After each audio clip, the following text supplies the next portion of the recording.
Welcome back to the show.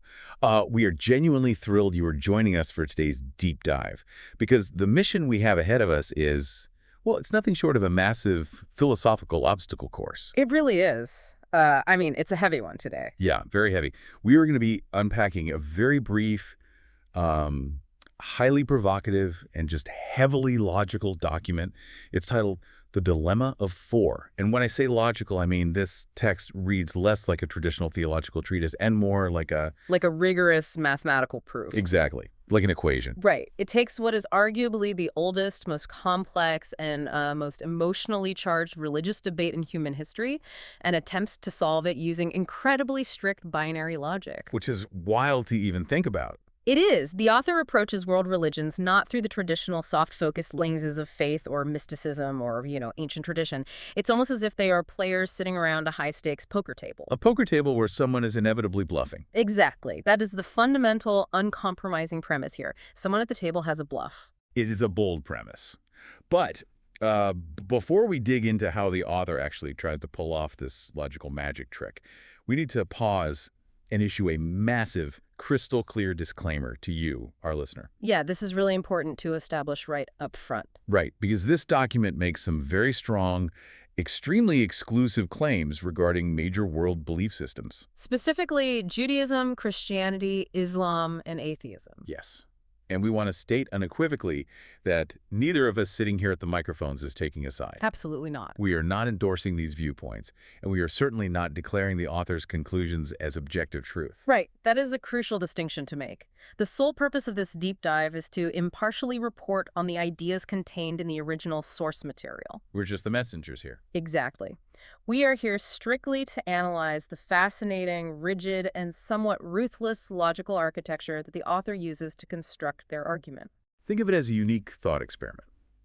We're just putting on our hard hats and examining the blueprints of how this particular argument was built from the ground up. Just looking at the mechanics of it. Consider us your architectural tour guides through this specific text.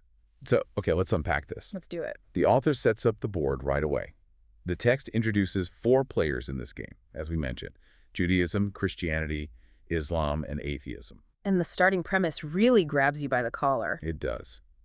The author notes that because each of these four positions claims ultimate authority and absolute truth regarding the nature of reality, they simply cannot all be wrong about the central historical figure of Christ. By the sheer laws of logic, if you have these four absolute claims covering the entire spectrum of possibility... Someone at the table has to be holding the winning hand. Right. Someone has to be correct. And this is where the text introduces a very mysterious, highly symbolic element to force the players to show their hands. Okay, lay it out for us. It describes the sudden entrance of a figure called the rider on the white horse.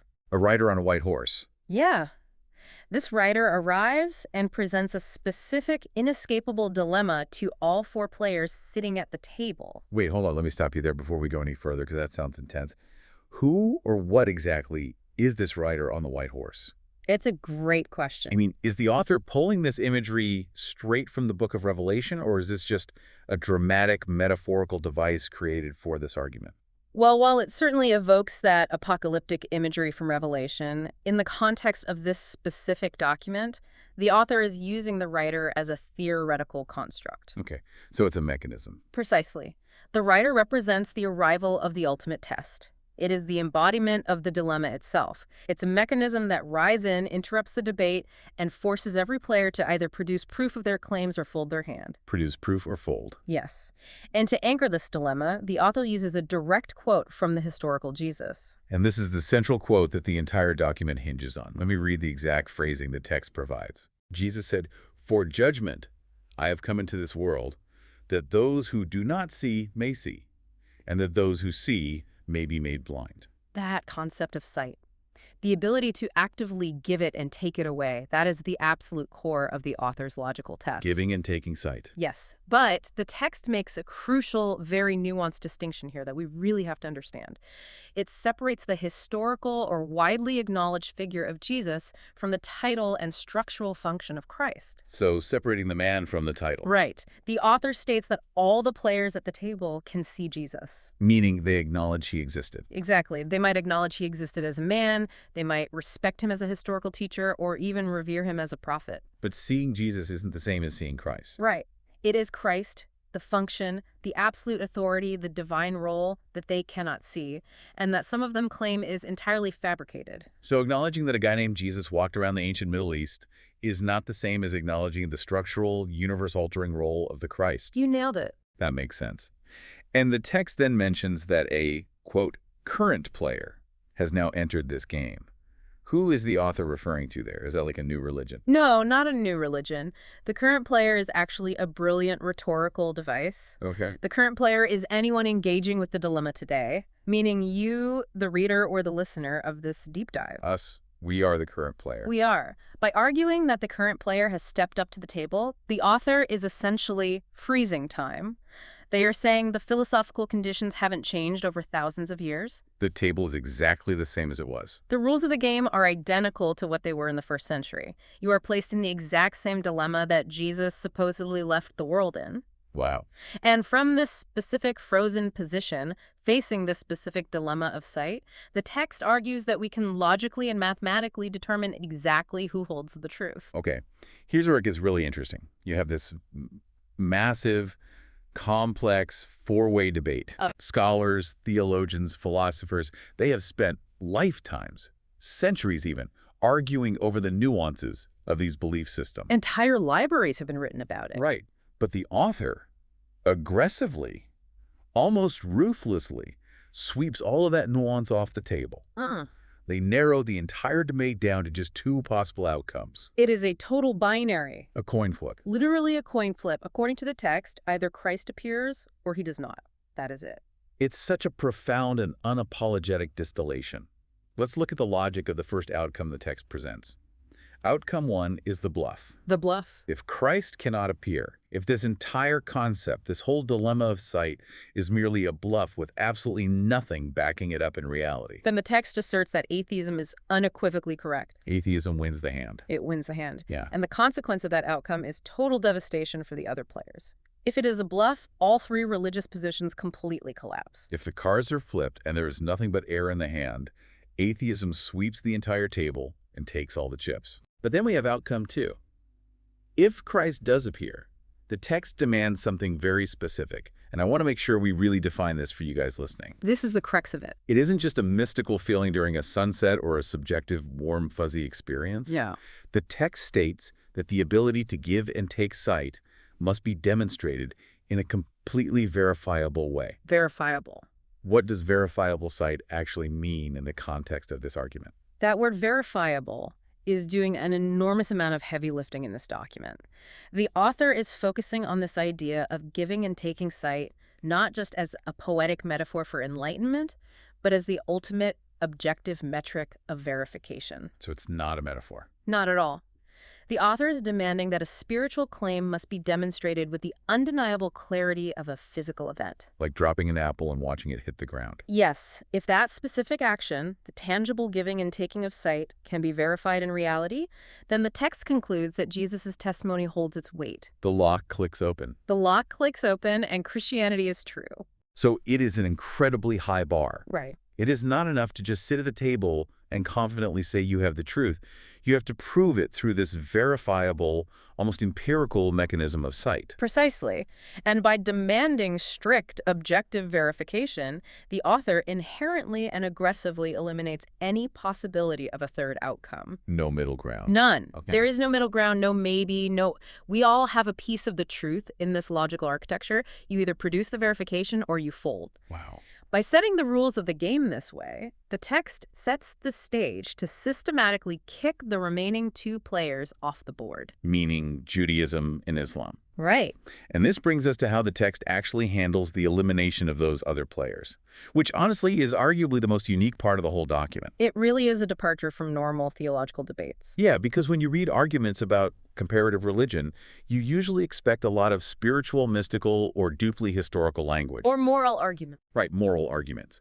But this text abandons all of that. It uses these fascinating mechanical, structural metaphors to eliminate Judaism and Islam. Yeah. It talks about lines and structures and keys. What's fascinating here is how the author treats these these ancient belief systems not as rich collections of traditions or living communities, but as rigid engineering projects. Engineering projects, that's a great way to put it. Let's look at how the text addresses the elimination of Judaism from the table. The author states that Judaism's position is that a different Christ is coming. The Messiah is still in the future. Right. Someone else is going to fill that role. Okay, let me make sure I'm tracking this logic. When the author says Judaism is eliminated, they argue that you can't just swap out the main character of the story. The author literally writes, to replace Jesus is not to replace a man. It is to replace the structure. Yes. Can you give me an ELI 5, explain it like I'm 5, on what replacing the structure actually means here? Sure. Think of it like a building with load-bearing walls. Okay, load-bearing walls. According to the source, that structure isn't just the historical details. It is everything. It is the dilemma itself, the specific testimony of giving and taking sight, what the text calls the key that opens and shuts. So the whole mechanism. The whole mechanism. If you say a different Christ is coming, you aren't just putting a new coat of paint on the building. You are knocking down the load-bearing walls. You're throwing out the entire structural foundation of the dilemma we just set up. Exactly. Because a theoretical future Christ hasn't presented this specific dilemma of sight to the players at the table today. Oh, I see. Therefore, the author concludes that a different Christ does not hold the line, because this theoretical different Christ cannot give sight and cannot verify the claim in the immediate context of this specific poker game. The game happening right now. Right. So the text states that Judaism's concept of the Christ is, quote, an imagination without structure. An imagination without structure. That is a very sharp, very definitive, and frankly, quite brutal way to dismiss a massive theological claim. It pulls no punches. The author is basically saying, you can sit around imagining a different, better key all you want, but if it doesn't fit the specific lock of the dilemma sitting right in front of us on the table, it is entirely useless to the game. It doesn't open the door. Which leads right into how the text handles the player of Islam. Yes. The text then shifts its analytical focus to Islam, acknowledging right away that Islam does, in fact, include Jesus in its theology. Islam gets the name right. It explicitly says Jesus, but the author argues that Islam's version of Jesus does not hold the necessary testimony of the Bible's Jesus. What's missing from the testimony? Specifically, the text points out that in Islam's theology, there is no crucifixion and no resurrection of Jesus. Therefore, the structural dilemma of sight we discussed earlier simply cannot be resolved by this specific version of the figure.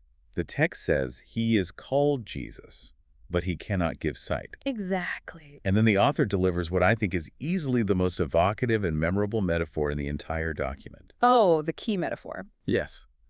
They say that having the name Jesus without the line or the testimony, meaning the crucifixion and resurrection, is like a key that has been filed down.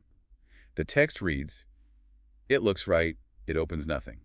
The filed down key. It is a brilliant, highly mechanical analogy for the author's point. It's so visceral. It is. Think about how a physical key actually interacts with a lock. A key has a very specific, jagged pattern of ridges and grooves. In this analogy, those ridges are the line. The specific testimony? Right, the testimony of the crucifixion and resurrection. Those ridges have to correspond perfectly to the internal tumblers and pins inside a lock. Otherwise, it won't turn. Exactly. If you take a metal file and shave down all those unique ridges, you still have a piece of metal that is shaped generally like a key. You can hold it in your hand? You might even be able to slide it smoothly into the keyhole. It looks completely right to the naked eye. But when you apply pressure and try to turn it, the internal structure isn't there. The tumblers won't catch. The tumblers won't catch. The lock will not disengage. It fits, but it opens nothing. Because this Islamic version of Jesus, according strictly to the text's logic, lacks the specific structural elements of the cross and the empty tomb, it cannot resolve the dilemma. It cannot mechanically give sight. And so, the key fails to turn. The claim fails, and Islam is systematically eliminated from the poker table. Which brings us back to the stark, rather intimidating reality of the board.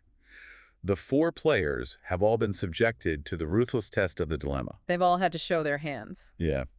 If sight cannot be given in a verifiable way, regardless of what the rider on the white horse is called, or what traditions surround him, or how beautifully the key is polished, then the text asserts that the entire structural claim of religion completely collapses. The bluff is called, atheism holds the table. So we started with a crowded table of 4. and the text systematically, logically reduces it down to just two. The ultimate conclusion of the document is a total winner-take-all showdown. A binary showdown. Either Jesus holds the line, the key turns, and Christianity is objectively true, or no one holds the line, the lock stays shut forever, and atheism is objectively true. If we connect this to the bigger picture, the author is making a very bold, almost clinical assertion about the fundamental nature of truth and falsehood. How so? Well, the text explicitly states that Judaism and Islam are not wrong because they are disliked. It has absolutely nothing to do with personal preference, cultural dominance, historical grievances, or moral superiority. None of that matters at this table. None of it. According to the cold architecture of this argument, they are incorrect purely because they cannot produce the mechanical verification. They cannot give sight, and they do not hold the line. It strips away all the emotion, all the history, all the art and poetry of religion. It treats it just like a cold, hard equation. It really does. The author's final stance is completely unwavering. The line holds or it does not. There is zero middle ground. You don't get partial credit for having the name right or for earnestly expecting a different outcome in the future. No partial credit in this game. It is absolute, unforgiving binary logic applied directly to theology. And it forces a very specific, highly analytical kind of engagement from anyone reading it. You cannot argue with this text using emotional appeals or by quoting tradition. It just won't work on this framework. Right. To counter this argument, you would have to dismantle the logical structure itself. You would have to aggressively argue against the very rules of the game the author has set up at the poker table. So what does this all mean for you listening right now in your commute or while you're making dinner?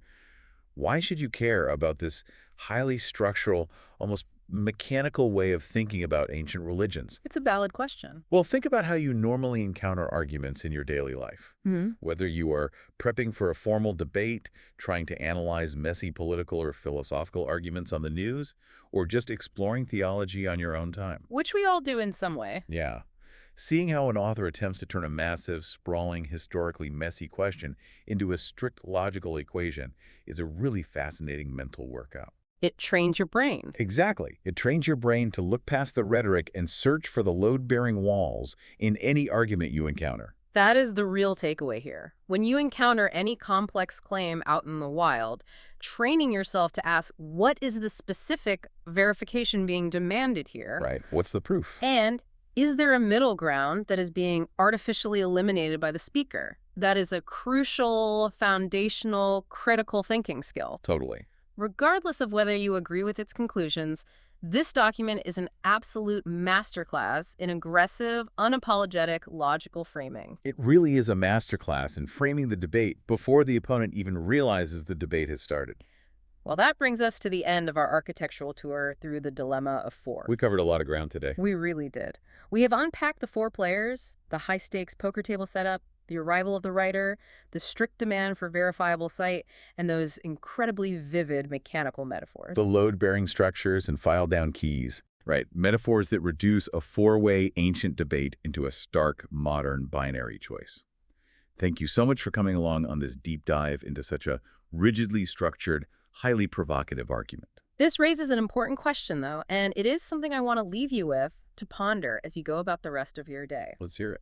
The entire massive weight of this author's argument hinges on the idea of a verifiable way to demonstrate the giving and taking of sight.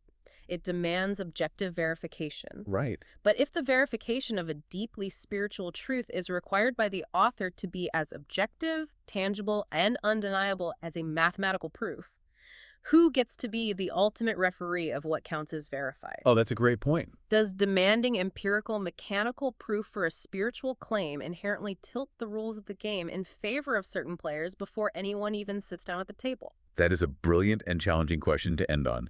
If you are the one who gets to set the rules so that only a certain highly specific type of key counts, you have already decided what locks can be opened before the game even begins.